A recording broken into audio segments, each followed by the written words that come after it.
All right, we are back here on the GSMC Baseball Podcast, bringing you our fourth segment, which is talking about some recent pitcher injuries in baseball.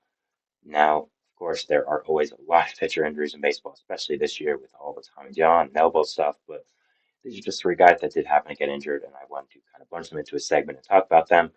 So, yeah, they're all notable guys, but only one of them, the one I'm talking about at the end, has related to Tommy John. Not, it's not Tommy John, but it is the injury. It is an injury that could cause Tommy John. So, yeah, we talk about that, and let's get into it. So, yeah, the first player we have here is going to be Pete Fairbanks of the Tampa Bay Rays, the Rays star closer. He is dealing with a quote nerve-related issue. We don't really know what that means or what that is, but that's all the information the Rays are giving us. They're obviously being a little bit um, quiet about the injury and just a little bit reserved, hoping that people can figure it out themselves. But I think this is a big loss to the Rays. Definitely, it is only 15 days, but again, Fairbanks is a star closer. He is the guy that the Rays can rely on and say, you know what, it's the ninth inning. We're tied. We're up by a run. We're up by 2 runs. We want to win this game very badly. Hey, Pete, get in there. Be the closer and strike everyone out. I think Pete Fairbanks is one of the top closers in baseball. Up there with Edwin Diaz, with Josh Hader, at least not this year, Josh Hader, but in the past, I still believe in Josh Hader. I still think he's going to be a really good pitcher, but I think he's up there with them, with Clase. I'm sure there's a lot of other guys I'm forgetting. There's a lot of great closers in baseball nowadays. So, um, yeah, I mean, losing Fairbanks is a big deal for the Rays, in my opinion. I think this is a guy that is significant for you and is a really, really great player. So, yeah, I'm hoping that overall the Rays do find a way to kind of figure out his value, figure out ways to replicate his value, figure out a guy in their bullpen to be that closer and be really, really great in the back end. The one thing the Rays been so good at is finding mediocre pitch and turning them into great bullpen arms. I think one recent example, of course, is Robert Stevenson. He was a nobody. He had great stuff, but didn't really get his full potential realized with teams like the Pirates who he went to. So I think Stevenson going to the Rays was such a great fit last year. I kind of expected it anyway. I think a lot of people were expecting it, as we saw how good his stuff was with other clubs that weren't as inclined to fully develop him like the Rays were. But what do you know? The Rays developed him, became a great, great bullpen arm, and got a huge contract from the Angels. So he did. He is out for the first year of that contract now with an elbow injury. But the Rays did their job. They developed a nobody reliever to a really, really great back end arm. So I think for a lot of teams, Fairbanks might be losing a guy like Fairbanks for this little bit would kind of put their bullpen into shambles. But not for the Rays. I think they know what they're doing with that bullpen. They know how to develop guys really, really nicely, and they know just what they're doing there. I mean, Jason Adam is really good. Colin Poche is good. Phil Maton, the guy you signed from the Astros, I think is also really good. Garrett Cleavinger, Sean Armstrong, Chris Kavinsky, Kevin Kelly, they're all pretty solid bullpen arms.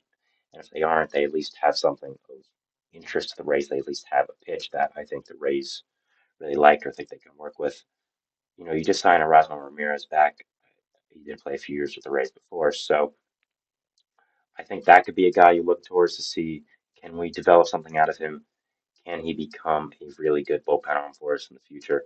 Um, that's the second time I've accidentally pressed the outro button. I apologize.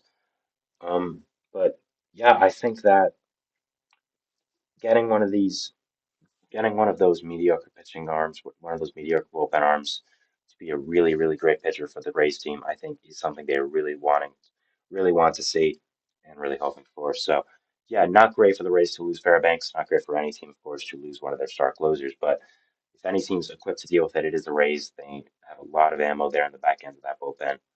Um, a lot, a lot to help with. So, yeah, that was that was it for the race part. Just overall, the Pete Fairbanks injury and how it could affect them. I don't think it's that big of a deal, but I don't think it's nothing. So I'll be watching that. I'll be seeing if the Rays do blow any games in the near future. And if they do, I think it's pretty clear what we can point at for the reason being. Next player we have here is Frankie Montas for the Reds. Now, Montas was hit by a comebacker a few games ago, and had to leave after two-thirds of an inning. So obviously not great for that. I think Montas has been such a valuable piece of that rotation.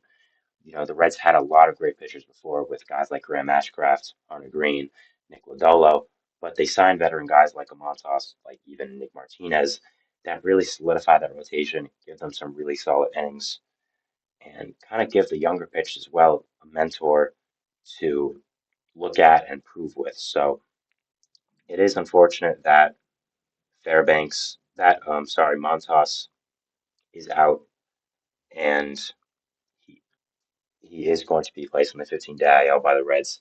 They weren't sure if he would be placed on the IL if it was that serious, but it ends up being that serious. So, yeah, not great there, and not something that Reds fans want to see. But I think Montas can come back, and overall can be a really, really good player. So I think he's been a great, great addition to this Reds staff, this Reds team, and yeah, I'm hoping that he can he can continue being really good when he does come back, and hopefully the Reds can hold down the fort without him. I think they'll be fine.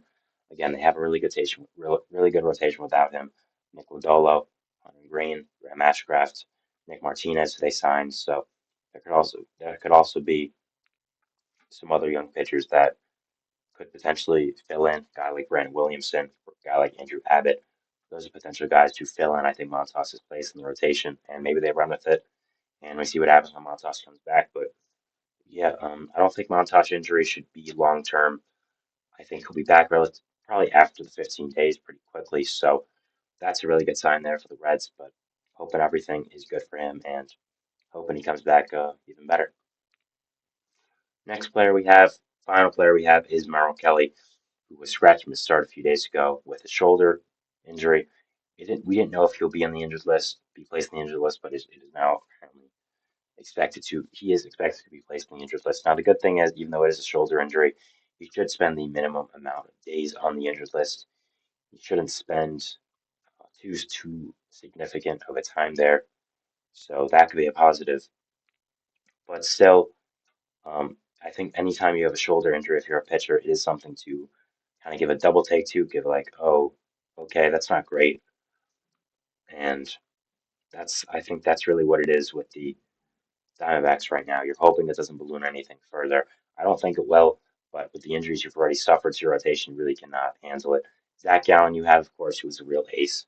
Jordan Montgomery, who you signed, thankfully, now before all these pitching injuries happened, who's kind of become a little bit of a safety net for you, who I think is a really great pitcher and is going to be a big improvement to the Diamondbacks team. That's also a positive, but losing Kelly is not something you want. You're hoping it doesn't, again, balloon into anything more serious, but it seems like he should only be out the minimum 15 days, assuming something crazy doesn't happen, which again, we're hoping for. But with the injury you've had to him, you had to Eduardo Rodriguez. I think the Diamondbacks are running a little bit thin on pitching depth. I talked about Brandon Pfaadt today, how his start wasn't the best, but I think and it wasn't horrible, but you need him to improve more with the pitching injuries they've suffered with the team. So we'll be watching him, watching other guys with their pitching depth and seeing how they do kind of fill in these spots and pitch really, really well. Guys like Logan Allen, guys like Tommy Henry. Tommy Henry was called up with the Merrill Kelly designation to IL, assuming it does come, because it was like 90% sure, we assumed. Could have happened this morning. I have to see if it did, but last night when I was making this, it did. It was expected that we placed in the injured list. But yeah, guys like Tommy Henry, guys like Logan Allen, who are going to be big parts of their pitching depth for the Diamondbacks. They're going to have to step up a lot, make quality starts, make quality outings. So if you're a Diamondbacks fan, that's what you're really watching, and just hoping that can happen. So yeah, that was our show today, guys. Thank you so much for watching. If you are listening, if you listen to the whole thing, I do again want to apologize about the audio issue for this episode. It should not be an issue past this. I don't think it's going to. I don't think it's going to be. So yeah, just for this episode, we did have some stuff that happened before the show that forced me to have the audio like this. So again, I do apologize, but hopefully it wasn't too bad, and hopefully you could still listen to it and enjoy it. So yeah, again, thank you so much for watching. Follow us anywhere you can get to get content and updates: Facebook, Twitter, TikTok, Instagram. Thank you once again for watching and dealing with the shenanigans of this episode. Have a great day and we'll see what baseball throws tomorrow. Bye, guys. See you then. Let's go. I wake up to a little bit of drool on my pillow, feel like it's gonna be a bad day. Yeah, I'm tired of shit, and the coffee ain't hit yet, damn, ain't that great. I don't wanna go to